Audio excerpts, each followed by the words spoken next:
मंगला काली भद्रकाली कपालिनी दुर्गा क्षमा शिवा धात्री स्वाहा स्वधा नमोस्तुते।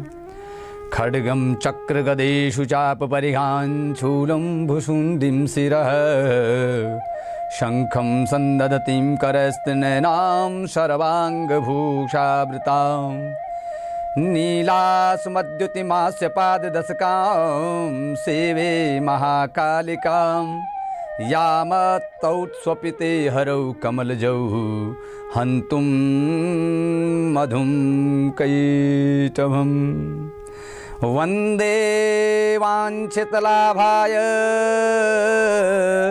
चन्द्रार्धकृतशेखरां वृषारूढां शूलधरां शैलपुत्रीं यशस्विनीं शैलपुत्रीं यशस्विनीं। बोलो शैलपुत्री माता की जय। परात्पर परब्रह्म परमेश्वर अकारण करुणा वरुणालय जगत बंदिया माँ जगदम्बा के इस पवित्र पावन शारदीय नवरात्र में आज प्रथम दिन प्रथमं शैलपुत्री च द्वितीयं ब्रह्मचारिणी तृतीयं चंद्रघंटेति कूष्मांडेति चतुर्थकं पंचमं स्कंधमातेति षष्ठं कात्यायनीति च सप्तमं कालरात्रीति महागौरीति चाष्टमं नवमं सिद्धिदात्री च नवदुर्गाः प्रकीर्तिताः। सनातन पद्धति में माँ भगवती के 9 रूपों का वर्णन है और इन 9 रूपों में आज हम लोग सौभाग्यशाली हैं। प्रथम रूप का वर्णन क्या है, प्रथम रूप कौन है, प्रथम रूप कैसे यह रूप माँ भगवती का प्रकट हुआ, यह संपूर्ण विषय आपको जानने को मिलेगा। सभी लोग प्रातः काल से ही स्नान संध्या वंदन आदि करके नित्य क्रिया से निवृत्त होकर माँ भगवती के दिव्य अनुष्ठान को आज प्रारंभ कर रहे हैं। कलश स्थापन का आज पवित्र मुहूर्त है और एक कलश जिसमें जल, सिक्का, नारियल और हल्दी की गांठ, कमलगट्टे डाल करके बढ़िया सुंदर उसमें पानी वाला नारियल रख करके अपने घर में माँ भगवती की ज्योत विराजित करते हुए, प्रज्वलित करते हुए वहाँ कलश स्थापन करते हैं। एक चुनरी से माँ को आच्छादित करते हुए माँ भगवती का स्तवन करते हुए स्थापित करते हैं। माँ दुर्गा अपने पहले स्वरूप में शैलपुत्री के नाम से जानी जाती हैं। पर्वतराज हिमालय के यहाँ पुत्री के रूप में उत्पन्न होने के कारण इनका नाम शैलपुत्री पड़ा। शैल अर्थात पर्वत और पुत्री अर्थात पुत्री, शैल की पुत्री, इसलिए इसका नाम शैलपुत्री पड़ा। माँ भगवती वृषभ स्थिता, वृषभ इनका वाहन है, उस वृषभ में स्थित होकर के माँ भगवती विराजमान रहती हैं। दाहिने हाथ में त्रिशूल और बाएं हाथ में कमल पुष्प से शोभित हैं। यह 9 दुर्गाओं में प्रथम दुर्गा है। अपने पूर्व जन्म में ये प्रजापति दक्ष की कन्या के रूप में उत्पन्न हुई थी, तब इनका नाम सती था। इनका विवाह भगवान शिव से हुआ था। एक बार दक्ष प्रजापति जो दक्ष हैं, दक्ष प्रजापति ने एक बहुत सुंदर यज्ञ का आयोजन किया। उसमें उन्होंने सारे देवी देवताओं को अपना अपना भाग, यज्ञ भाग प्राप्त करने के लिए आमंत्रित किया। विशाल यज्ञ था और उस यज्ञ में सभी देवताओं को अपने अपने यज्ञ भाग को लेने के लिए आमंत्रित किया, निमंत्रित किया, स्वागत सत्कार किया। सती ने जब सुना हमारे पिता एक अत्यंत विशाल यज्ञ का अनुष्ठान कर रहे हैं, तब वहां जाने के लिए उनका मन विह्वल हो उठा। उनके मन में इच्छा हुई कि मैं भी उस यज्ञ में सम्मिलित होऊं। अपनी यह इच्छा उन्होंने शंकर जी से बताई। चंद्रमौली भगवान भोलेनाथ इस बात को सुनकर विचार करने लगे। उन्होंने कहा, दक्ष प्रजापति किसी कारणवश हमसे रुष्ट हैं। अपने यज्ञ में उन्होंने सारे देवी देवताओं को निमंत्रित किया है, आमंत्रित किया है, सबका सम्मान किया है।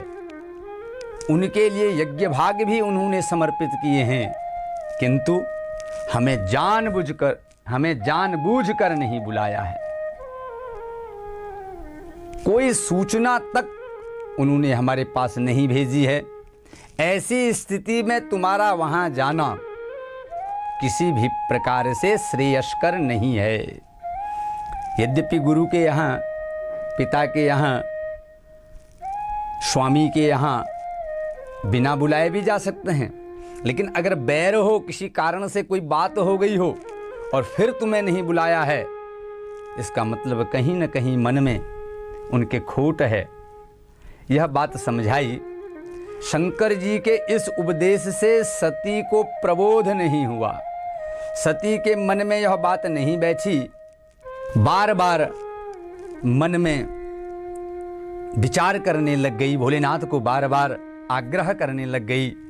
पिता के द्वारा आयोजित उस यज्ञ में जाने के लिए, उस यज्ञ में भाग लेने के लिए भगवान भोलेनाथ ने जब देखा कि अब सती हमारी बात को मानने वाली नहीं है, इनके मन में वहां जाने का जो विशेष संकल्प है, उस संकल्प को अब बदला नहीं जा सकता है। और भगवान भोलेनाथ ने कह दिया, जाओ। यद्यपि मुझे वहाँ का परिणाम ठीक नहीं समझ में आ रहा है, यद्यपि मुझे वहाँ का परिणाम ठीक नहीं लग रहा है, फिर भी यदि तुम जाना चाहती हो तो जाओ।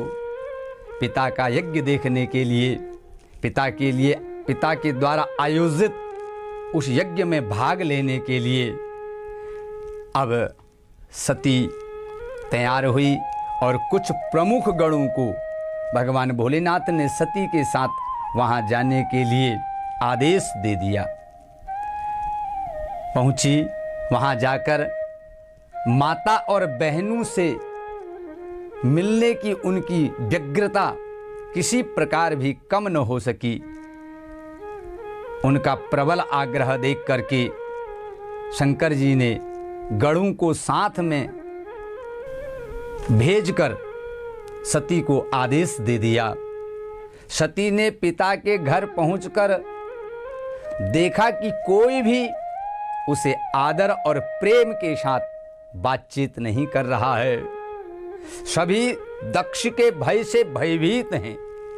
कोई भी उसकी ओर उसका स्वागत करने के लिए नहीं जा रहा है। सारे लोग उससे मुंह फेरे हुए हैं। लेकिन उनकी माता ने स्नेह से उन्हें गले लगाया। केवल उनकी माता ने उन्हें स्नेह से गले लगाया। बहनों की बातों में व्यंग और उपहास के भाव भरे हुए थे। परिजनों के इस व्यवहार से उनके मन को बहुत क्लेश पहुंचा। उन्होंने यह भी देखा कि वहां चतुर्दिक भगवान शंकर के प्रति तिरस्कार का भाव भरा हुआ है। दक्ष ने उनके प्रति कुछ अपमानजनक शब्द भी कहे हैं। दक्ष ने उनके प्रति कुछ आपत्तिजनक, अपमानजनक, तिरस्कारजनक शब्द भी कहे हैं। यह सब देखकर सती का हृदय क्षोभ, ग्लानि और क्रोध से संतप्त हो उठा। उन्होंने सोचा भगवान शंकर जी की बात न मानकर यहाँ आकर उन्होंने बहुत बड़ी गलती की है। आज मन खिन्न है, मन में भगवान भोलेनाथ का बार बार समझाने का वह भाव याद आ रहा है। बड़ा कष्ट है। वह अपने पति भगवान शंकर के इस अपमान को सह न सकी। उन्होंने अपने उस रूप को तत्क्षण वहीं पर योगाग्नि द्वारा जलाकर भस्म कर दिया। वज्रपात के समान इस दारुण दुखद घटना को सुनकर शंकर जी ने क्रुद्ध होकर अपने गणों को भेजकर दक्ष के उस यज्ञ का पूर्णतः विध्वंस करा दिया। अपने वीरभद्र आदि श्रेष्ठ गणों को भेजकर दक्ष के उस यज्ञ का विध्वंस करा दिया। सती के योगाग्नि द्वारा अपने शरीर को भस्म कर अगले जन्म में शैलराज हिमालय की पुत्री के रूप में जन्म लिया। उसी सती ने योगाग्नि द्वारा अपने शरीर को भस्म कर और पुनः भगवान भोलेनाथ को प्राप्त करने की इच्छा से शैलराज हिमालय की पुत्री के रूप में जन्म लिया। इस बार वह शैलपुत्री के नाम से विख्यात हुई। पार्वती, हेमवती और उन्हीं के अनेकों नाम हैं। उपनिषद की एक कथा के अनुसार इन्हीं से हेमवती स्वरूप से देवताओं का गर्भभंजन किया था। उपनिषद की कथा के अनुसार इन्हीं ने हेमवती रूप से देवताओं का गर्भभंजन किया था। शैलपुत्री देवी का विवाह भगवान भोलेनाथ से हुआ। इसकी भी बड़ी सुंदर कथा है। माँ भगवती ने दिव्य तपस्या करी। हिमालय की पुत्री ने बड़ी तपस्या करी और भगवान को प्राप्त किया। पूर्व जन्म की भांति इस जन्म में भी वह शिवजी की अर्धांगिनी बनी। भगवान भोलेनाथ का वर्ण किया। भगवान भोलेनाथ के साथ विराजित हुई। 9 दुर्गाओं में प्रथम शैलपुत्री दुर्गा, 9 दुर्गाओं में प्रथम शैलपुत्री दुर्गा का महत्व और शक्तियां अनंत हैं। नवरात्र पूजन में प्रथम दिवस इन्हीं की उपासना की जाती है। प्रथमम शैलपुत्री च, दुर्गा सप्तशती का श्लोक है। प्रथमम शैलपुत्री च, तो प्रथम दिन शैलपुत्री का पूजन किया जाता है। इस प्रथम दिन की उपासना में योगी अपने मन को मूलाधार चक्र में स्थित करके योग साधना प्रारंभ करते हैं। यह प्रथम दिवस माँ भगवती शैलपुत्री की उपासना का है। जो इस प्रथम दिवस से घट स्थापन करते हुए माँ भगवती शैलपुत्री का अर्चन करते हुए, वंदन करते हुए इस शारदीय नवरात्र को प्रारंभ करता है, उसकी सभी मनोकामनाएं पूर्ण होती हैं। माँ भगवती का आशीर्वाद प्राप्त होता है।